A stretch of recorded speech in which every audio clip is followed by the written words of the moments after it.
Welcome back. Well, daytime television viewers will most likely have acquainted themselves with Dr. Oz, part of the Oprah fraternity and now star of his own TV show, not to mention radio program, website and books. He also squeezes in the odd heart surgery, around 100 of them every year, in his day job, and is a professor of surgery at Columbia University. He's currently in Australia doing publicity for his program, which airs on Foxtel and 7. I asked him what it is about health problems that get people switching on. I think iconically, if you think about the history of mankind, we always lived in communities where we had healers. Right? So we had political leaders, we had religious leaders, but they always had a healer that was near you, someone you could talk to, connect to, who could offer you insights, not just about medicine, but about the world. And so I think what we've tried to do in the show is to bring you back some of that basic instinct that you had to get information from a doctor. Yes, it can change your body and how you treat your body, but remember that if you don't understand what's happening inside of you, you can't understand what's happening outside of you either. So it gives people a bit more confidence about how they deal with the world around them as well. You're very visual in terms of what you show on Dr. Oz. Did you always have a hunch that that would resonate with viewers, particularly given how popular the medical drama genre has always been? Well, I had quite a few friends who were involved in the medical drama business, so I had some insights into what seemed to work with an audience, especially in prime time. But I knew, as a student of medicine, that it always worked better when I learned visually, when I saw the real organs. If I saw a lung with tar in it and big holes chewed through by tobacco, I was much more convinced not to smoke than if I just been told it was bad for me. So the ability to visually integrate an idea with something deep in your psyche really works well. And it has to be visually arresting. It just can't just be pictures. So on the show, we show these animations that stop you dead in your tracks, but they're expensive. Those animations cost me about $1,000 per second. So you have to actually build a business around the shows so that you can afford to make the kinds of programming that people resonate to. You're obviously very much across all the elements of production. You understand how much all these things cost. Do you think you have the same kind of knack for production as, say, Oprah? Well, Oprah was my teacher. I mean, I spent 8 years by her side, which is more time than I spent in medical school and training at Oprah University. And I learned a lot about the business of entertainment. And you can't be ignorant of that insight. And I'll share this with everybody who's interested in being in the entertainment field. If you don't appreciate how much the money of the field reinforces what you're able to do creatively, you're never going to be able to be as great as you could be. So I understand that if I can put the money on the screen, it's impactful. I understand how we can waste money and how we don't want to do that. I also appreciate there's sometimes when you just have to make the investment in the programming in order to make it what people expect to have in their home. Because you remember, Kai, they're inviting us into their house. And although I have guests on my show, I'm ultimately the guests of the viewer.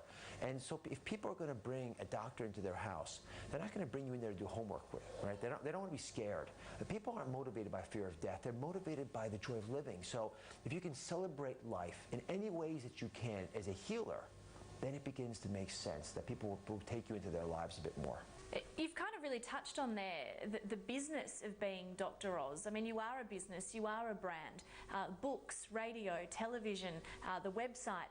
On top of that, though, you're still performing 100 surgeries or so a year. How do you do it all? So I'm often asked, how do I find the time to be involved in the website? And we, by the way, on the website get 40 million page views a month now. It's the most engaged website in the world on health because you have to be there to watch the videos. So I understand how much time it takes to make the web, to make the television, to make the radio, the books, all that fits together, but I'll never give up surgery.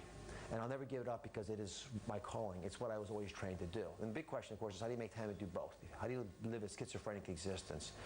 And Kyle, it's interesting. There's a lot of similarities between the two fields of entertainment and medicine, in particular surgery. You have to have teams around you who know much more about what they do than you do. I have anesthesiologists who can put the patient to sleep. I'm not very good at that. I'm good at opening the chest because I'm a heart surgeon, but you want them to sleep when you do that. I've got nurses, perfusionists, keep the heart going. So you have to have people around you who are better at that than you are, and they have to be dedicated to and focused on the well-being of the patient, or else you can't perform as you could. The studio is the exact same reality. You have directors, producers, photographers, people who are better at that than you are. So if you have strong teams around you, then you're able to do a lot more than if you could, if you try to do it on your own. And the big insight for me, and this might be valuable to a lot of folks, is always hire people smarter than you. there's been a lot of criticism in the medical fraternity about Dr. Google. Do you feel a sense of responsibility to sort of counsel viewers not to get involved in the follies of self-diagnosis? It's funny you speak about Dr. Google, because I actually was asked to speak to the entire company this year, in part because Google recognized that there are more questions asked of them than are asked of all the doctors around the world every single day. And the reality is people are going to seek that information. I don't think it's a problem to find out a little bit about what's going on in your life over the web. I do think people have to use that information as ammo when they go talk to their doctors. Remember, colleague, the word doctor comes from the Latin root doctore, or teacher. So my job is not to operate on you, it's to give you advice and opine about what's happening in your life, but only if you're a good student will you take that information and take it to heart.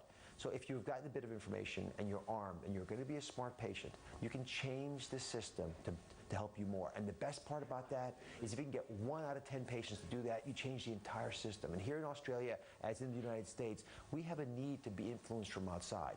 If you find the best doctors and ask them the toughest questions and get a second opinion, which unfortunately less than 10% of people do, but second opinions change your diagnosis or your treatment 1/3 of the time, all of a sudden we move that big mountain of medicine into being more interactive with patients, which is what we crave, and we make it respond better to our needs. Dr. Oz there. James, are you a fan? Yeah, I quite enjoy Oprah, Dr. Phil, Dr. Oz. In fact, I make sure the TV set's off in the office because it's so easily to get distracted. And it comes late afternoon, you go, oh, what have I been doing? You don't want to scare yourself with a diagnosis as well. All right, let's move on to some of the more serious news around in the media sector this week.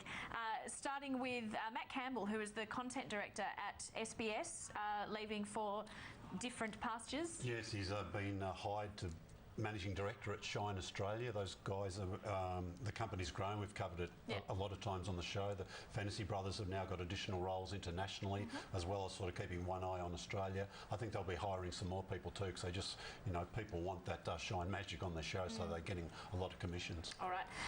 Plenty of news around in the radio sector at the moment. Let's look at Macquarie first of all. 8 news stations? Yeah, Smart Radio. They've heads of agreement. I don't think the deal hasn't been sealed yet, but it looks like it'll go ahead. Interesting, Macquarie sending out sort of a statement to the investment community. Look, they're aggressive. They're looking to buy, with Fairfax still on the chopping block. 8 stations all around Queensland, from the northwest, Mount Isa and Cloncurry, down to sort of the southeast, if you like, Kingaroy and Dalby. All right. 2GB and the Courier Mail, a bit of a stoush going on there. Yeah, the bit of publicity about, Queenslanders complaining that, look, all the commentary on TV, they're all New South Wales-based commentators on TV and radio. So the Courier Mail says, look, we've got the answer, we'll have our own coverage. And of course the rights holders complain, which is 2GB. They on-sell the coverage to 4BC in Brisbane, which is a Fairfax station. Look, and it did actually go ahead, but it nearly came to a court case to sort of try and stop it. We'll talk about the Origin ratings in just a minute. Sure. Let's move on to television though. Darren Hinch, well, this is kind of a radio and television story, because Darren Hinch, one of the kings of the airwaves, has had a liver transplant which has been filmed by 60 Minutes. Yeah, he's been waiting for this call for a long time, when the donor was right, and they did find somebody. They said, look, he had a window, it was 12 months, it got down to about 6 months, so that window was sort of closing when he had a chance. They called him, he wasn't actually answering his phone when they rang, so they got onto his producer, who wasn't far away. She got onto him, and within a couple of hours he was on the operation table, and we'll get to see it on 60 Minutes. But it's good though. I don't know what to say to that, whether I'm looking forward to it or not. Well, it's good because if nothing else, awareness of that people should be organ donors. Now, Wendy Harmer has obviously well known in television and in radio, now in online. Yep, sure. She's a new. Everybody seems to be, well, not everybody, but a lot of people are, want their own web communities, if you like, online forums. Hers is called The Hoopla, launched this week. Her and a couple of business partners have put that together. Got a lot of publicity this week, because they had a piece written by Jessica Rowe about, what it's like to be sacked from a television job. Of course, she was let go by Nine, rather famously. What's after it about? What's the everything, crux if you like, it's sort of... Is it a Mamma Mia type thing? Mamma Mia for 35 plus, if you like, whereas, maybe Mia Freedman's a little bit younger. Well, sort of the Hoopla will fill in a little bit older. I'll start reading Wendy Harmer's website then. Poor old me. We're talking about Lady Gaga is coming to town. There's obviously going to be quite a bit of fighting amongst the media over who gets access. Universal Music bringing her out to promote a new album, but they're also, she's been available. They've mounted a sort of a one-off performance, if you like. I think it's Wednesday night in Sydney. Vodafone's going to sponsor it. The partners are MCM and Austereo and their expanded Southern Cross network. So, and it's also going to be online at Facebook. So there's a whole lot of people have got together to for some lucky. I think it's going to be under 1,000 people will get to see it. Okay, let's go back to television. We were talking about Network 10 and obviously the dramas that they're having there, but they a big bright spot, it has to be said, looks like it's going to be the Renovators in terms of the interest that they've had from sponsors. Yeah, they've I think sold out all but 2 of their sponsorships, and there's sort of some news sort of supposed to be available soon on those 2 final ones will be placed. They're calling it the most successful launch they've ever had. In fact, people have jumped on this quicker than they jumped on MasterChef when that launched. So it does go well for it. And Can of Worms hit the airwaves this week? Yeah, it did pretty well. That's sort of 930,000 people. Not a huge number, but still not a bad start. They'll need to sort of keep that or lift it slowly. There was a lot of negative talk about the program on Twitter, but then Twitter's one of those things that does tend to attract more negatives than positive comments. So it'll be interesting to see how it goes. 10's competitors I thought it was a terrible number because, you know, a big lead-in audience from MasterChef, and a lot of them didn't stay around. In fact, the audience sort of went down as the hour progressed, but the proof will really be how it performs over the year. They say everything, you look at it after 3 weeks and see how it's doing. I don't think when we had Anita Jacoby on last week, I don't think she was talking about numbers, but she was sort of saying, well, you know, we were talking about is this like Q&A, and she said it's kind of is, but more for every man. Yeah, well, it did better than Q&A does, but then it sort of has to, so it's on a commercial channel and they exist just on those audience numbers. More mainstream, I suppose. Yeah. Winners and losers on the 7 network?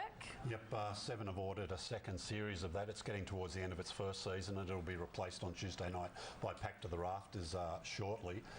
Interesting, they announced that the day it had its lowest figures for the year, but even 1.2 million, it's still better than most other dramas are getting. All right, let's have a look at the ratings for week 27. Free-to-air MasterChef Wednesday came in the top position, followed by 7 News Sunday in second, MasterChef Tuesday in third, Downton Abbey in fourth position this week, and Australia's Got Talent coming in at number 5. MasterChef on Monday and Sunday coming in 6th and 7th, 9 News Sunday in 8th position, while MasterChef Thursday came in and Dancing with the Stars took out the number 10 spot. This is where I said also, James, we would talk about the State of Origin, the final that was on Wednesday night, so we'll obviously see those numbers next week as part of the table, but tell us how it did. Yeah, biggest Origin figures ever. Combined audience around well over 3 million, just under 2.5 million watching in metro markets. That outrated all the other Origins this year, and it was about 21,000 ahead of Game 1 last year. And Queensland won. To the subscription TV ratings for week 27. Sport first, NRL, we had the Dragons v the Sea-Eagles in the number 1 spot in the rugby semi-final between the Reds and the Blues in its second. In third, Panthers v Bulldogs NRL match. Panthers v Cowboys was in 4th place, and AFL Fremantle versus the Gold Coast taking out the 5th spot this week. In the non-sport programs, Futurama number 1, followed by Simpsons in second, Family Guy in third, Big Fat Jets Gypsy Weddings, that's hilarious, that show, in 4th. And rounding out the top 5 was EastEnders. I watched it after you said last week it was a good program, the Gypsy Wedding show. I thought it was great. Just before we go, Kelsey Grammer, who is best known as being a radio star on television, is coming here to talk to a bunch of radio stars. Yeah, well, they get a high-profile person every year to their radio conference. They're usually TV people, usually English TV people. So this one's a little bit different in that he was a fictional radio star, and he comes from the US. But in the past, they've had like Michael Parkinson, Clive James, John Cleese, Nigel Lithgow, Harry Shearer, voice of The Simpsons, a lot of Simpsons characters. But this year, Dr. Fraser Crane. All right, we might have to go up and cover that. That's all we've got time for from the team here. Thanks for your company.